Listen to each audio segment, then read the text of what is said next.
1987. April. A hospital on the edge of a mid-sized Midwestern city. Second floor, a room with 3 beds. Outside the window, classic American spring. Crabgrass pushing through sidewalk cracks, station wagons idling in the parking lot, a Springsteen song leaking from someone's radio in the lot below. The country is booming. Reagan's last year in office. The Dow is climbing. The news says the economy is strong. Everyone believes it. Everyone has to. You're born into a family that embodies all of it. Father, a regional sales representative for a paper supply company. Drives a Ford Taurus. Carries a leather briefcase with a combination lock. Mother, a school district administrator. Sensible shoes. A planner she fills in by hand every Sunday night. They are 29 years old. Married 5 years. They have a 30-year mortgage on a split-level house in a subdivision called Whispering Pines. A Taurus with 12,000 miles on it, and a shared savings account they add to every month without fail. Middle class. Not rich, not poor. Normal. The kind of normal that feels like a promise. You don't stand out. Average weight, average length. The nurse says everything looks good and hands you to your mother, who cries quietly into your hair. Average family. Average city. 80,000 people. 1 mall. An Applebee's. A TGI Fridays. A movie theater that shows everything 2 weeks late. 0 reasons to question any of it. 0 reasons to want anything different. The air itself feels like a plan. Starting conditions, born 1987. Suburb of a mid-sized Midwestern city. 2-parent household, middle class. Combined family income $68,000. House on a 30-year mortgage. 1 car, 1 savings account. 1 trajectory, already decided before you take your first breath. Probability of becoming a corporate drone? Not 0, not even close to 0. Already climbing. 1991.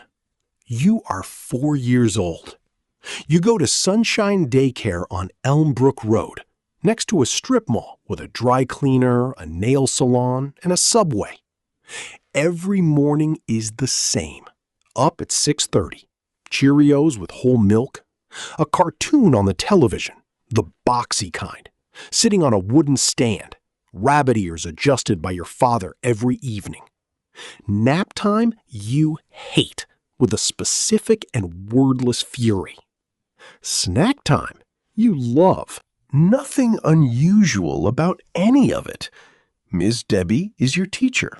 She smells like hairspray and hand lotion. There are plastic toys in bins along the wall, a sandbox in the corner, a poster above the cubbies that reads, "You are special," in bubble letters. You have never questioned this. You have no reason to. But there is one detail, one small thing that lands in the soft, wet concrete of your 4-year-old brain and sets before anyone notices. Your father gets a briefcase for Christmas. Leather, dark brown, brass combination lock on the front. He carries it every day when he leaves the house. He carries it like it means something, like it is the proof of something. You watch him from the front window every morning, briefcase in hand, walking to the Taurus. The briefcase is the most serious object you have ever seen. More serious than anything at daycare. More serious than anything at home. You start carrying your lunchbox the same way. Handle gripped in one hand, arm straight at your side. You walk to Miss Debbie's room like you are going somewhere important. You like the weight of it. You like the feeling of having something to carry. Nobody notices. Why would they? It's 1991. Nobody is studying the formation of professional aspiration in 4-year-olds. Nobody is watching for it. 1993. You are 6. You can already read the word manager on your father's business cards. You find a stack of them in the kitchen drawer and go through them one by one. You don't know what a manager is. You know it sounds like something with weight to it, like the briefcase, like a door that opens into a room where things get decided. This is your generation, born in the decade when the word career replaced the word calling. Born into the particular American religion that says the ladder goes up forever if you are willing to climb. You have never seen the top of the ladder. You don't need to. You already believe in it. 1995, September. First day of first grade. New backpack, forest green, with a clip-on water bottle holder. New shoes, white with a Velcro strap. A 5-subject notebook with a marble cover. You go to Jefferson Elementary, a brick building with an American flag on a pole out front, and a principal named Mr. Henderson, who shakes hands with every child on the first day of school. His hand is very large. You remember this. In your backpack, worksheets, a pencil case, a peanut butter sandwich with the crusts cut off. In your chest, a feeling you don't have words for yet. A vague desire to do the right thing, to be seen doing the right thing, to be the kind of person who does the right thing without being asked. Your first teacher is Mrs. Calloway, 54 years old, cardigan, reading glasses on a chain, smells like coffee and something powdery. She gives out gold star stickers for good behavior and correct answers. The first time you get one, you put it in your pocket instead of on your shirt. You want to keep it. You are not an outstanding student. B's and occasional A's. A C in art because you can't draw anything that looks the way you want it to look, and this bothers you more than it should. You are average. Solid. Reliable. The kind of student teachers write nothing about in their notes because there is nothing that needs to be addressed. You sit in the 3rd row, second desk. You raise your hand when you think you know the answer. You don't always know the answer, but you raise your hand anyway because raising your hand is the right thing to do. And you are already the kind of person who does the right thing. You have been for as long as you can remember. 1999. You are 12. Your parents give you a planner for the school year. A real one, not a spiral notebook, but an actual day planner with tabs for each month and a pocket in the back for loose papers.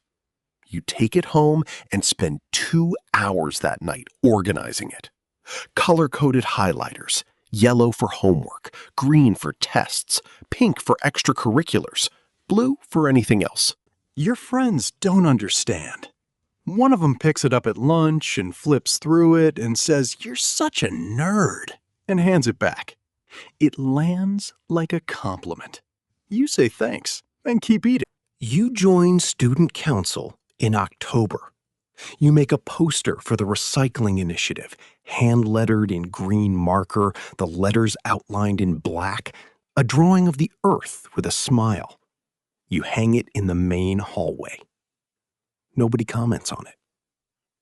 You walk past it every day for 3 weeks and feel something quiet and good each time. The first meeting has 4 people in it, including you and the faculty advisor. The second meeting has 3. The third meeting has 2. You go to every single one.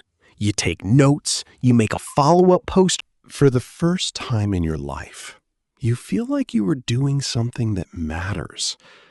You don't know what it's for yet. You don't know what comes next. But the feeling of doing it correctly, of being the person who shows up, is enough. More than enough. It fills something in you that you didn't know needed filling. You are 14. September. A Tuesday. You are in third period history when it happens. Mrs. Peters turns on the television mounted in the corner of the classroom. The same boxy kind as the one at daycare. Same rabbit ears. And the class goes silent in the way that classrooms go silent when something is wrong. She turns it on and then off and then on again, like she can't decide what to do. The images on the screen don't change between off and on. They are still there when she turns it back on. You watch until the bell rings. Nobody moves when the bell rings. Mrs. Peters doesn't say anything about the bell. Your father comes home from work at 2 in the afternoon. He sits at the kitchen table with his coat still on and his briefcase on the floor beside his chair, and he doesn't move for a very long time. Your mother makes coffee. Nobody drinks it. Something changes that afternoon. Not loudly, not with any clear shape. Something in the air of the house, in the way your parents talk to each other that evening and in the days after. Something invisible and permanent shifts. The word security starts appearing everywhere. In the news, in your parents' conversations at dinner, in the eyes of every adult you know. A new kind of watching, a new kind of weighing. Security, stability, something solid to stand on. You are 14 years old. You file it away. You don't know why, you just know that it matters. You are 16. Junior year is coming, and with it the full machinery of the future. PSAT, SAT prep books stacked on your desk, AP classes your counselor recommends because they look good on applications, a college visit to a school 3 states away that sends a brochure with photographs of students sitting on green grass in sunlight, laughing at things that are not visible in the frame. They look like people who made the right choices. Your guidance counselor is a man named Mr. Briggs, who has a motivational calendar on his wall and a habit of leaning forward when he talks to you, like he's sharing a secret. He tells you you need a direction, not a dream, not a passion, a direction. You go home and think about it for 2 days. You write a list, you cross things off. You pick business administration. Not because it excites you. It doesn't. Not exactly. Not the way the word musician excites your roommate, or the way the word doctor seems to light something up in other people. But it sounds like the right answer. It sounds like the answer that leads somewhere real. It sounds like the answer your father would give. You tell him at dinner. You say, "I'm thinking business administration." He puts his fork down and nods. One slow, deliberate nod, and says, "That's a good choice." That nod travels through your chest and settles somewhere near your sternum. It sits there for years. It is worth more than any gold star Mrs. Calloway ever gave you. You are 18. College. A state university with 40,000 students. A main quad that looks exactly like the brochure, and dormitories that smell like instant noodles, and the particular ambition of people who don't know yet what they want, but are very sure they want something. You arrive with 2 suitcases, a printer, and a 5-year plan you wrote in your planner at home the week before moving. You join 2 clubs in the first week because it looks good on a resume. You attend 1 meeting from each. You put both on your resume. You update your resume immediately after each meeting. Your roommate's name is Derek. Derek wants to be a musician. He has an acoustic guitar leaning against his desk and a poster of Radiohead above his bed, and a habit of staying up until 3 in the morning picking out chords he says he's working through. He doesn't have a major yet. He says he's figuring it out. You find this deeply, genuinely concerning. You don't say so. You nod and say, "That sounds cool," and turn back to your textbook. You get a 3.4 GPA. Not perfect, but consistent. In your junior year, you apply for an internship at a regional insurance company, 40 minutes from campus. And you get it, and you go. You wear khakis every day. You make copies, you organize files, you attend 1 departmental meeting where you are introduced to the room as the intern, and you smile at everyone. And everyone smiles back and forgets you immediately. You smile the whole drive home. They tell you at the end of the summer that you're a hard worker. You thank them sincerely. You believe them completely. You are 21, 3 months from graduation. The economy collapses on a Tuesday in September. You are in the university library, laptop open to a job application, when the headline comes across the screen. You close the application tab and open the news, and sit there reading for 2 hours without moving. Around you, other students come and go. Someone plays music through a laptop without headphones. The fluorescent lights hum. Your parents call that evening. Your mother asks if you're okay. Your father asks what your plan is.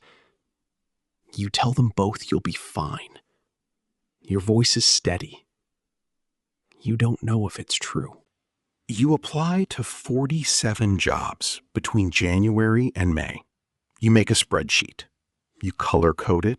Yellow for submitted, green for interview, red for rejection, gray for no response. The spreadsheet is mostly red and gray by April. You keep it open on your desktop. You keep applying. 1 offer comes back. Entry level. A company that makes enterprise software for logistics firms. The office is in a business park 40 minutes from your parents' house. The salary is $38,000 a year. The benefits package includes dental. You say yes before you finish reading the email. You close your laptop. You sit on your bed in your dorm room and look at the wall for a few minutes. Then you open your planner and write "start date" in capital letters on the first Monday of July. And you feel, for the first time in 8 months, like the ground is solid again. Your first cubicle. Gray walls, 4 feet by 4 feet. A desk that was clearly used by someone before you. There's a sticky note residue on the monitor and a faint coffee ring on the desk pad that no amount of wiping will remove. A motivational poster taped slightly crooked to the inside of the wall panel. Teamwork makes the dream work. Nobody has ever taken it down. Nobody has ever straightened it either. You arrive 15 minutes early every day. You learn the coffee machine. You learn which bathroom on which floor is the least occupied. You eat lunch at your desk because eating at your desk looks like dedication, and you want to look like dedication. You leave last, or close to last. You check your email before bed on your phone. Your manager's name is Todd. Todd is 43. has the energy of a man who once cared very much about something and has since transferred that energy entirely into managing other people's calendars. He does not remember your name for the first 3 months. You introduce yourself every time you see him. You do this without resentment. Resentment is not the right answer. You don't complain. Not to Todd, not to the colleagues you are slowly beginning to identify by their desk habits and coffee orders. Complaining is not the right answer. Complaining is what people do before they get passed over. You are not going to get passed over. You are 25.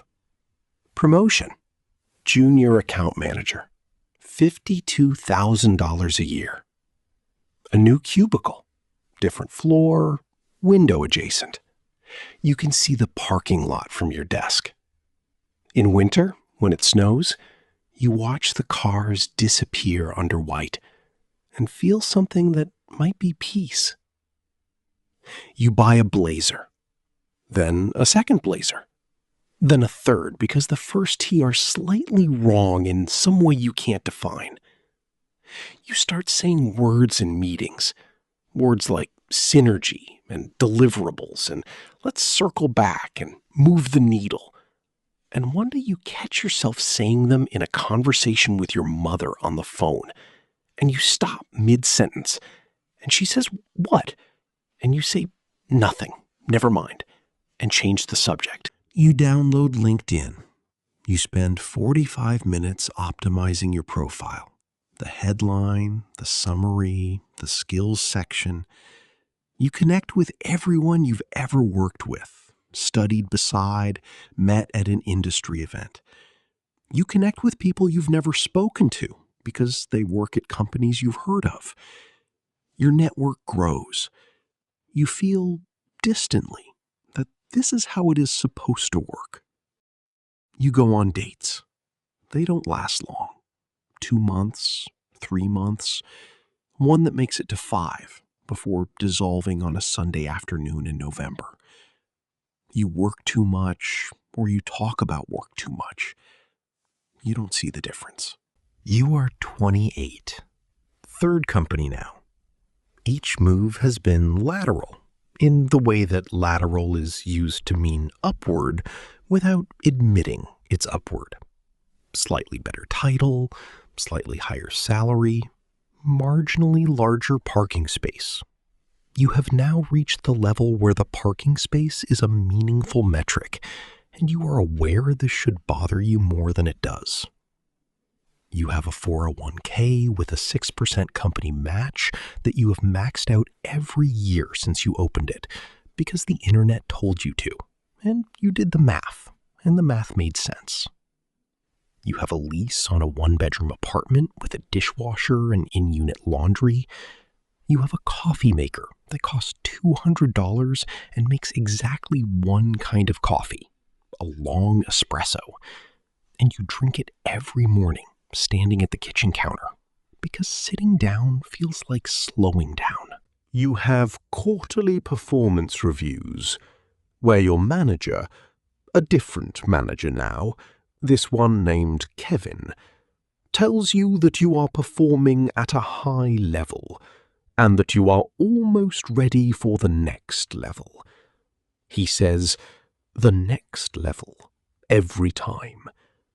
You nod. You write it down.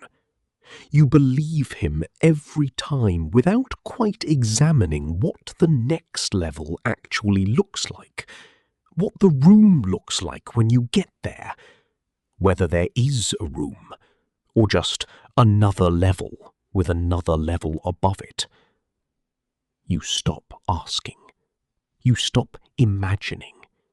You keep doing the work because the work is what you know how to do, and you are genuinely good at it, and being good at something is its own answer. The meeting. A 3-hour all-hands called on a Thursday with 12 hours' notice. The subject line reads, "Important company update. All hands required." You know what this means. You've known what this kind of subject line means since 2009. Everyone in the office knows. You all walk into the large conference room on the 3rd floor and sit down in rows of chairs facing a projector screen. And you wait. A vice president named Sandra flies in from the headquarters office in another city. She has a very good blazer and a very calm delivery, and she uses a laser pointer to indicate slides filled with pie charts and org structure diagrams.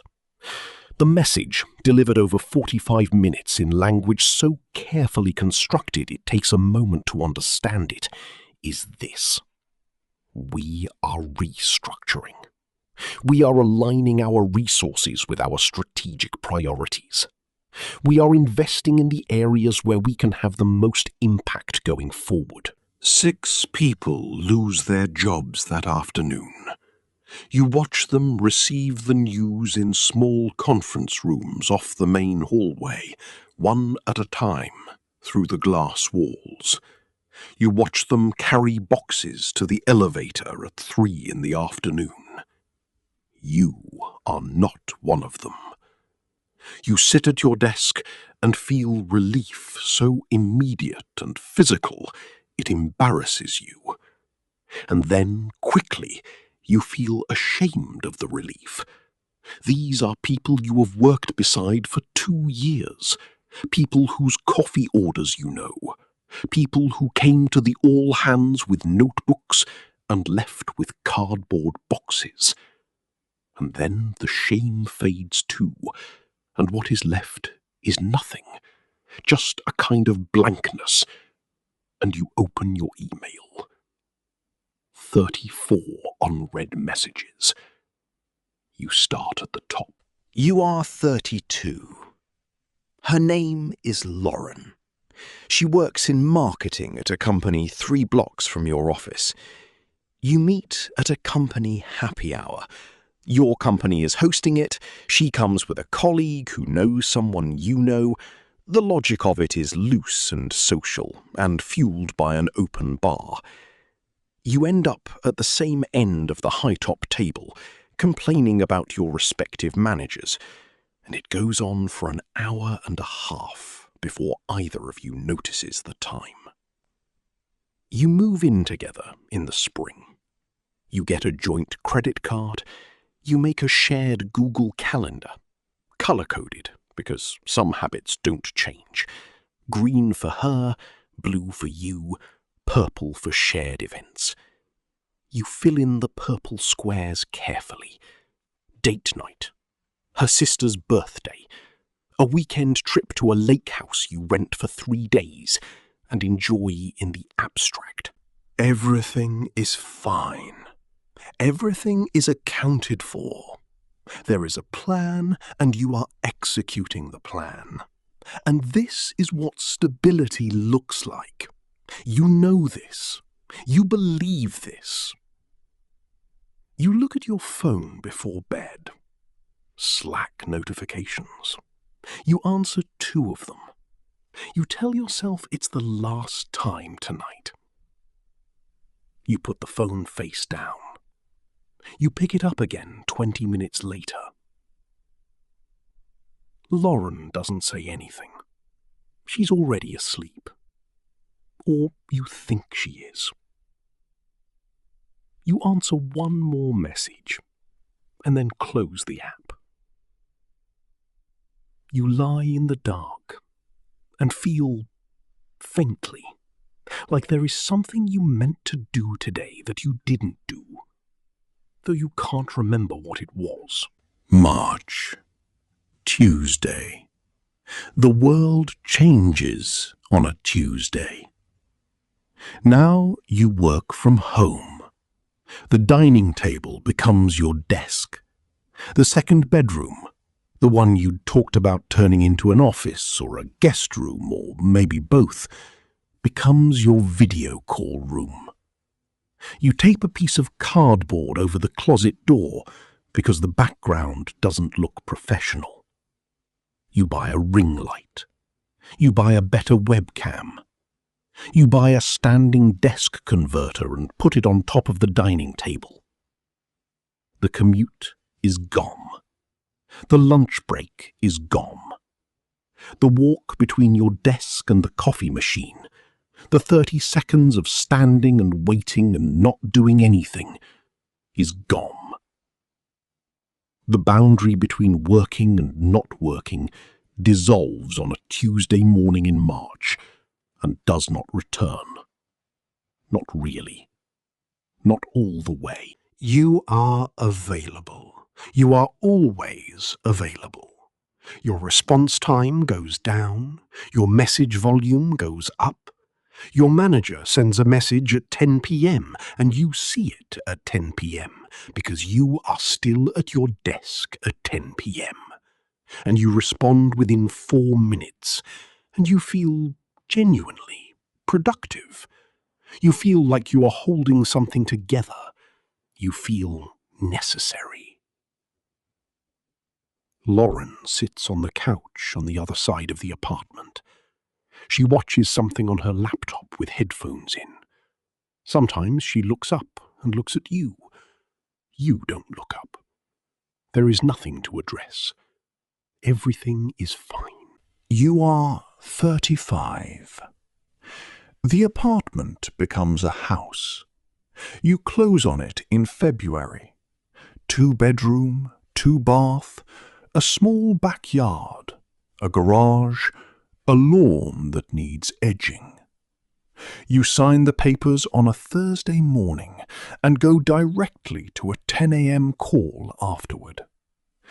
You don't tell anyone on the call that you just bought a house.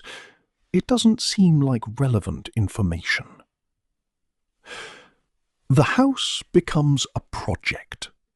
The mortgage, the renovation estimate for the guest bathroom, the lawn care schedule, the new furnace that the inspector flagged as aging. Every weekend there is something. You approach each thing with the same organized competence you bring to everything. A spreadsheet, a timeline, a series of steps executed in the correct order. You join a corporate wellness program your company launches in January. 30 days of mindfulness. Daily 10-minute guided meditations, a weekly journaling prompt, a final reflection exercise. You complete 11 of the 30 days. You miss 8 due to calls that run over.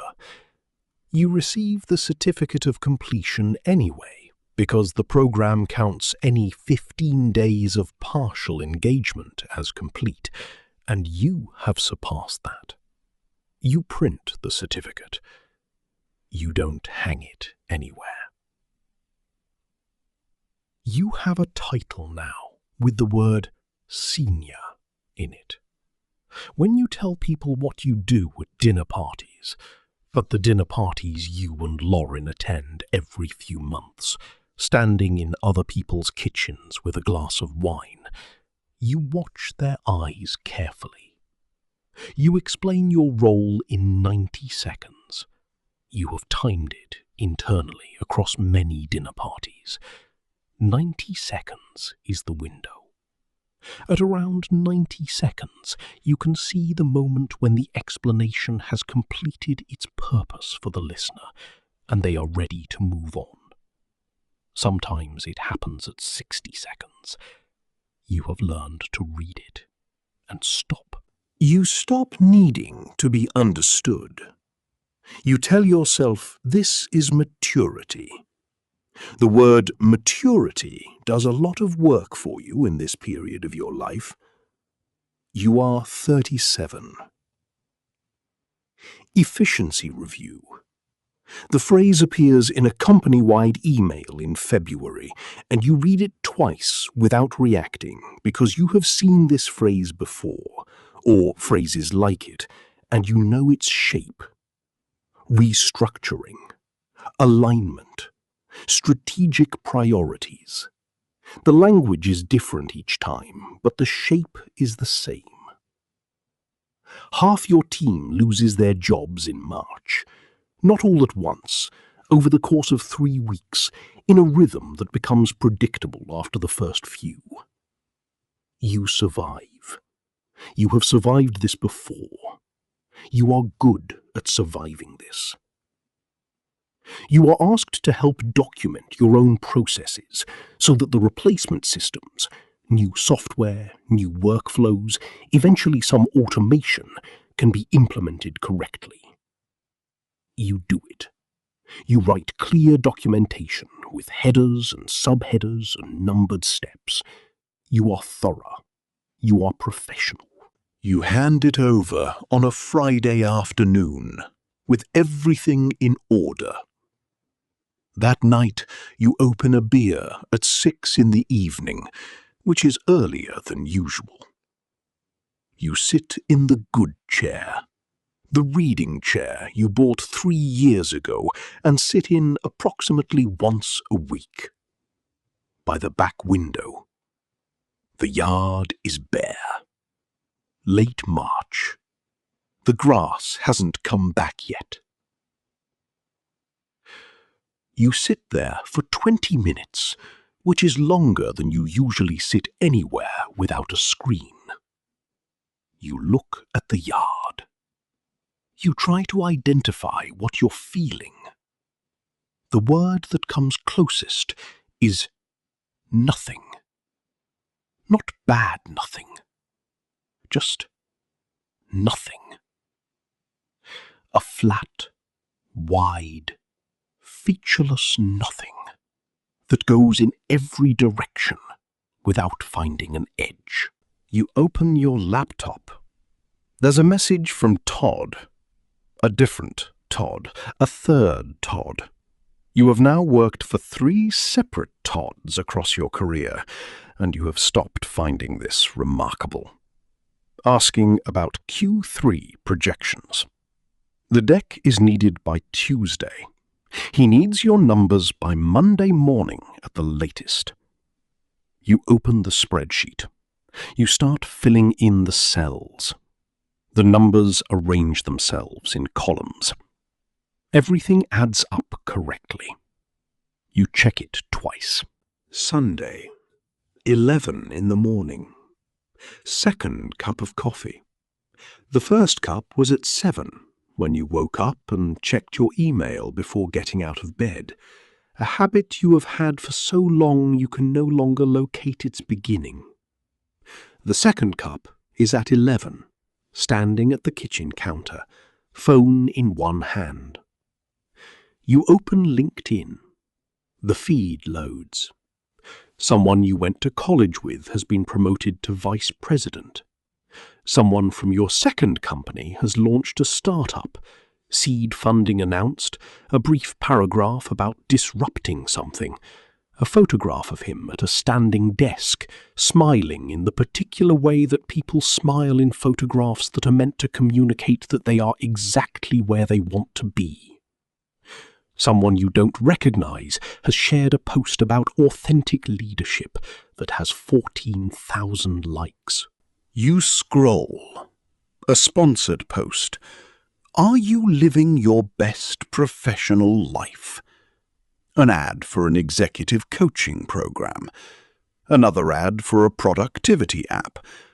A think piece about hustle culture from someone who appears to have made a career out of writing think pieces about hustle culture. You keep scrolling. An article. The headline reads, "We are the burned out generation." The author is someone your age, writing from somewhere that is not here. You click it. You read the whole thing. It takes 8 minutes. You know this because your phone tracks your reading time and you have never turned this feature off. 8 minutes. You read every paragraph. You share it to your feed. In the caption field you type, "This. Just this." You put the phone down and pick up your coffee. You stand at the counter for a moment. Through the kitchen window you can see the backyard. The grass is coming in now, finally. A thin green starting at the edges, moving toward the center. By May, it will need mowing. You make a note of this in your planner. You rinse your mug. You pick up your phone. 11 likes on the post. A comment from someone at your third company. So real. A heart reaction from your mother, who joined LinkedIn 2 years ago and likes everything you post within an hour of posting it. You close the app. You open your work email. 14 new messages since yesterday. You scan the subject lines. 2 need responses today. 1 is from Todd, the third Todd, the current Todd, with the subject line Reg Q3, quick thought. You open it. It is not a quick thought. It is 4 paragraphs with a follow-up question embedded in the third paragraph. You set the phone on the counter. You go to the table. You open your laptop. The spreadsheet from last night is still open. You navigate to your email. You start with the first message at the top, and you work downward. Outside, through the window, the yard sits in the late morning light. The grass is coming in. The sky is pale and wide and without weather. Somewhere in the neighborhood, a lawnmower starts. A car backs out of a driveway. You type. The words are correct. The numbers are correct. The tone is professional and the response time is good. And everything is, as far as anyone can tell from the outside, exactly as it should be. You close one email. You open the next. And that is your whole life.